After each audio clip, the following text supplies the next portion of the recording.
we've made in our economy.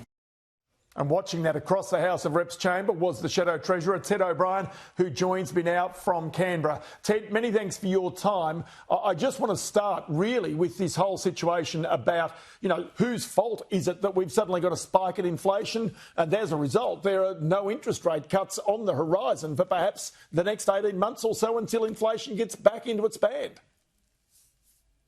Well, Ross, over the last few years, what you've seen from the Treasurer is every single time there's good news, he is out there in the media claiming credit. As soon as there's bad news, so as soon as the inflation figures came out last week, as soon as the interest rate news came out today, he doesn't go and do media because he knows that the truth is he has to take responsibility and he refuses to do so. I mean, this is the biggest spending government we have had in 40 years outside of a recession. It is completely out of control. And the more the government pours money into the economy, it is basically competing with households, businesses, and it is driving prices up. And because inflation therefore goes up, it gives the Reserve Bank very little wriggle room to do anything but what they did today. And so, it might be cup day, but there is no winner when it comes to anyone with a household mortgage today. But, Ted, you would have heard from the other side that really the government sees that it's the one that will provide the energy relief. It's the one that will offer at least the tax cuts. So the reality is that they're saying that they will keep on spending to support households, and arguably even their energy rebates are going to go on well beyond December because they can't really afford to have that coming in and hitting the inflation rate. And, Ross, what this goes to is if you have a government which has to continually subsidise a failed energy policy, there comes a point where it has to ask itself, how do we change our energy policy? I mean, that is what is happening today. So the taxpayer is being asked to subsidise other taxpayers because the government has got energy wrong. And so again, we see that. We saw that through the figures. Last week, we saw electricity go up. The price went up by 9%. Now, the government will say, oh, that's because rebates are coming off. Sure, take that off. You still got between 4 and 5% price rises in electricity. Why? Because the government is mismanaging the energy system and Australians are paying.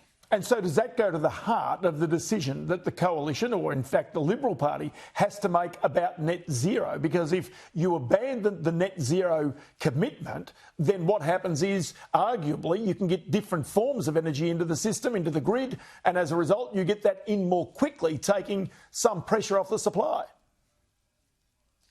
Without preempting where we'll eventually land when it comes to net zero, you're right, Ross, that the number one priority has to be energy affordability.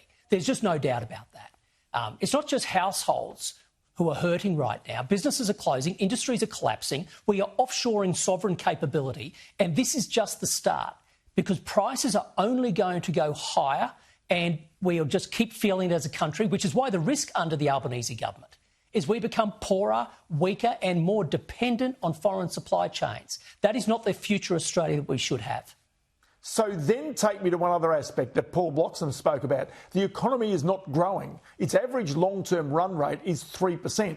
It's growing 1.8% now. He says it can't grow much faster than that. What's your own sense about what gets Australia's economy moving again? Well, I think he's dead right because there are two imperatives for government. Number one, stop the spending spree. And number two, start growing the economic pie. And that goes to that latter point. The key thing with growing the economic pie is getting the policy settings right.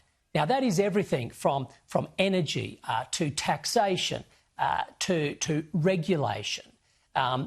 We have an experience today where we've got some of our greatest trading partners looking at Australia, looking at government intervention into key sectors such as gas, and saying Australia represents a country of heightened sovereign risk.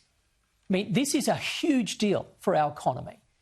The government is playing the role of big government, a quintessential Labor government which believes government knows better than the private sector about industry, that government knows better than households about how they should live their lives and spend their money. The bigger government becomes, the less room there is for the private sector. And once you do that, then you cannot have economic growth. Productivity has gone backwards by 5%, over 5%. Indeed. There's no attraction for investment in that. Good stuff. Ted O'Brien, always good to chat to you. Many thanks for your time immediately Thanks very after much, that. Ross. Rate